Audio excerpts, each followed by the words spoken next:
Hello बच्चों, मैं अर्चना आप सभी का अर्चना हिंदी एजुकेशन यूट्यूब चैनल में स्वागत करती हूँ। आज मैं आप लोगों को विगत परीक्षाओं में पूछे गए कुछ महत्वपूर्ण प्रश्नों को हल कराऊंगी। पहला प्रश्न है बच्चों, जो देखा नहीं जा सके वाक्य के लिए एक शब्द है। तो बच्चों जहाँ पर भी नहीं वर्ण आ जाता है उसका मीन्स आ निकलता है, तो क्या हो जाएगा अदृश्य। अगर बच्चों पूछता जो देखा जा सके उसके लिए हो जाता दृश्य। नेक्स्ट क्वेश्चन है बच्चों, ज्ञ वर्ण किन वर्णों के संयोग से बना है। तो बच्चों ज्ञ हमारा एक संयुक्त व्यंजन है, ये आधा जा प्लस इया से मिलकर बना हुआ है। नेक्स्ट क्वेश्चन है बच्चों, भाववाच्य वाला वाक्य बताइए। तो बच्चों भाववाच्य की ये पहचान होती है कि इसमें अंदर से एक भाव निकलता है, और सेकंड पहचान ये होती है इसमें नहीं और या तो फिर से और नहीं वर्ण यूज होता है। मैंने आपको इसमें दो एग्जांपल्स दिखाए कि कंफ्यूजन ना रहे। कहीं कहीं पर आपको नहीं ओनली देखने को मिलेगा भाववाच्य में, और कहीं कहीं पर से और नहीं मिलेगा। पहला है बच्चों, सीमा पानी पीती है। तो ये हमारा क्या हो जाएगा कर्तवाच्य हो जाएगा, क्योंकि इसमें सीमा क्या है करता है। नेक्स्ट है अनय चल नहीं सकता।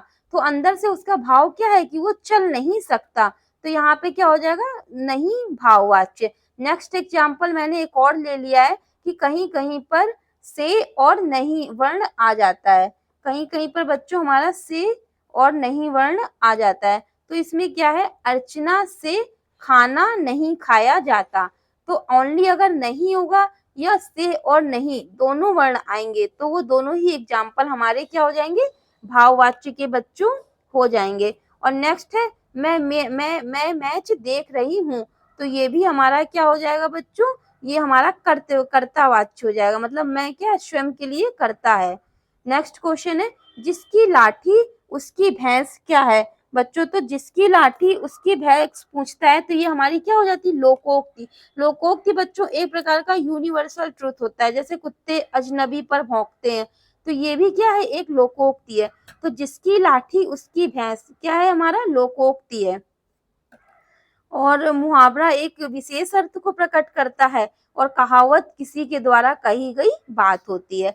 आत्म त्याग शब्द में कौन सा उपसर्ग है। अब बच्चों उपसर्ग क्या होते हैं, उपसर्ग वे शब्द होते हैं जो किसी भी शब्द के पहले प्रयुक्त होते हैं।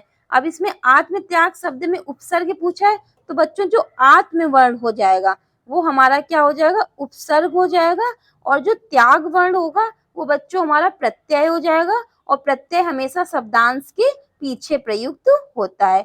अब बच्चों नेक्स्ट एग्जाम्पल है, चरण कमल किस समास का उदाहरण है। तो बच्चों चरण कमल में क्या है चरण रूपी कमल की बात की गई है। चरण कमल में बच्चों चरण रूपी कमलों की बात की गई है, तो चरण रूपी कमल अर्थात भगवान के। तो यहाँ पे हमारा क्या हो जाएगा कर्मधारय समास हो जाएगा। यहाँ पे हमारा कौन सा समास हो जाएगा चरण कमल में कर्मधारय समास हो जाएगा। और बच्चों तत्पुरुष समास क्या होता है, तत्पुरुष समास में बच्चों विभक्तियों का लोप होता है। इसमें कर्ता ने कर्म को करण से जैसी विभक्तियों का लोप पाया जाता है। और बच्चों द्विगु समास हमारा क्या होता है, द्विगु समास बच्चों हमारा संख्यावाची होता है, जैसे तिरंगा तीन रंगों वाला, दोपहर दोपहर वाला। तो ये हमारा किस चीज का द्विगु समास का उदाहरण हो जाएगा। अव्ययी भाव समास बच्चों क्या होता है, अव्ययी भाव समास में बच्चों अव्यय की प्रधानता होती है। इसमें पहला पद हमारा अव्ययवाची होता है, और इसको पहचानने के लिए बच्चों हम लोग इन वर्णों का यूज करते हैं। अगर ये सारे वर्ण हैं तो अव्ययी भाव समास होगा, जैसे प्रति प्रा, और बच्चों यथा बा बे भर उप। जैसे उप से क्या हो जाएगा उपकार, प्रति से बच्चों क्या हो जाएगा प्रतिकूल, बे से क्या हो जाएगा बेशर्म, भर से बच्चों क्या हो जाएगा भरपेट। तो अगर ये वर्ण आ जाते हैं प्रति प्रा यथा बा बे भर उप, तो हमारा वहां पे क्या होता है अव्ययी भाव समास होता है। नेक्स्ट क्वेश्चन बच्चों हमारा विलोम से पूछा गया था, ऋजु का विलोम बताइए। तो बच्चों ऋजु का विलोम हमारा क्या होता है वक्र। नेक्स्ट क्वेश्चन बच्चों हमारा आया था घा का उच्चारण स्थान बताइए।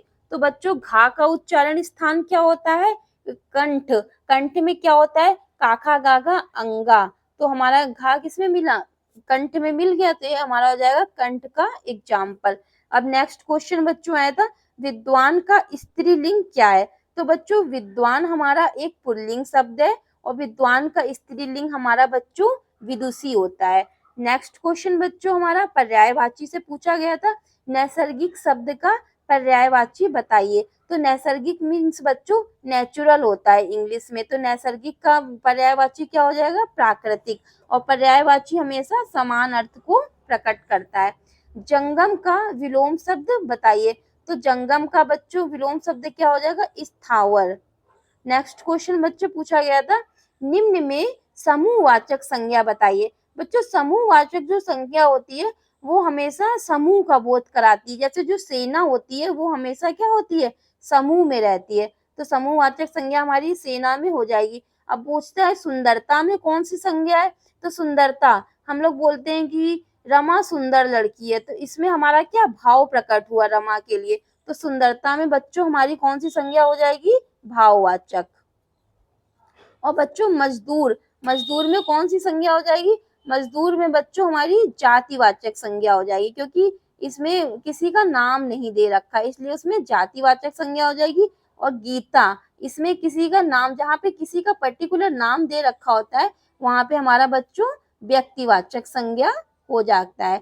नेक्स्ट क्वेश्चन बच्चों पूछा गया था, ये क्वेश्चन हमारा बहुत ही इंपॉर्टेंट क्वेश्चन है और जितने भी एग्जाम्स होते हैं ये क्वेश्चन आता ही आता है और इसको आपको लर्न करना पड़ेगा। नेक्स्ट क्वेश्चन है जैसे सदैव बहुवचन में प्रयुक्त होने वाला शब्द है। तो बच्चों प्राण जो हमारा है ये हमेशा बहुवचन में ही यूज होता है। और बच्चों प्राण के अलावा कुछ और भी शब्द हैं जो हमेशा बहुवचन में यूज होते हैं, आप लोग नोट कर लीजिए। जैसे दर्शन, हस्ताक्षर और आंसू, ये जो बच्चे हमारे शब्द हैं चार, ये हमेशा बहुवचन में ही यूज होते हैं। लेकिन सबसे ज्यादा पेपर में हमारे प्राण और हस्ताक्षर पूछा जाता है। जैसे लड़का है, इसका हमारा लड़के हो जाएगा, लेकिन हम लोग प्राण का हमें ये थोड़ी बोलते हैं कि हमारे प्राणों निकल गए। हम लोग हमेशा बच्चों ये बोलते हैं ना कि हमारे प्राण निकल गए या उनके प्राण निकल गए, तो प्राण हमारा क्या है, बहुवचन है। इसी तरीके से हमने दर्शन कर लिए, हम लोग ये थोड़ी ना बोलते हैं कि हमने दर्शनों कर लिए। इस प्रकार से जो हमारा दर्शन भी है वो भी क्या है, बहुवचन वाला शब्द है। निम्न में से स्त्रीलिंग है। तो बच्चों आप लोगों को स्त्रीलिंग पहचानने के लिए, आप लोगों को बच्चों स्त्रीलिंग पहचानने के लिए क्या करना होगा, यूज वर्ड को यूज करके देखना पड़ेगा। जैसे बच्चों क्या होगा, मैंने ग्रंथ लिखा, ये पुल्लिंग है। उपहार, मैंने आपको उपहार दिया, तो ये भी पुल्लिंग हो जाएगा। और रचना, रचना की जाती है, ये नहीं कभी कहते कि रचना किया जाता है, तो अगर रचना की जाती है तो क्या हो जाएगा, स्त्रीलिंग। मस्तक हमारा बच्चों पुल्लिंग होगा, हम कहते हैं मेरा मस्तक बड़ा है, कभी ये नहीं कहते कि मेरा मस्तक बड़ी है, तो मस्तक भी हमारा पुल्लिंग हो जाएगा। स्त्रीलिंग और पुल्लिंग हमेशा बच्चों कभी भी पेपर में आए तो ये रटने वाला क्वेश्चन नहीं है। आप लोगों को हमेशा बड़ा और बड़ी इस तरीके के वर्ड यूज करके पुल्लिंग और स्त्रीलिंग की पहचान कर लेनी है। नेक्स्ट क्वेश्चन बच्चों हम लोगों का आया था, से के द्वारा किस कारक का प्रसर्ग है। तो बच्चों ये हमारा किस कारक का है, अधिकरण की बच्चों पहचान होती है में, पे, पर, तो ये हमारा अधिकरण हो जाएगा। अपादान में बच्चों अलगाव होता है, जैसे कि गंगा हिमालय से निकलती है, तो गंगा क्या हो गई, हिमालय से अलग हो गई। और बच्चों करण कारक में हमारा से और के द्वारा का चिन्ह प्रयुक्त होता है और कर्ता का चिन्ह बच्चों ने होता है। ओके बच्चों, आज के लिए मैं इतने ही क्वेश्चन की सीरीज मैंने करवाई है। अगर आपको मेरा वीडियो पसंद आया हो तो प्लीज मेरे चैनल को सब्सक्राइब करें। थैंक यू बच्चों।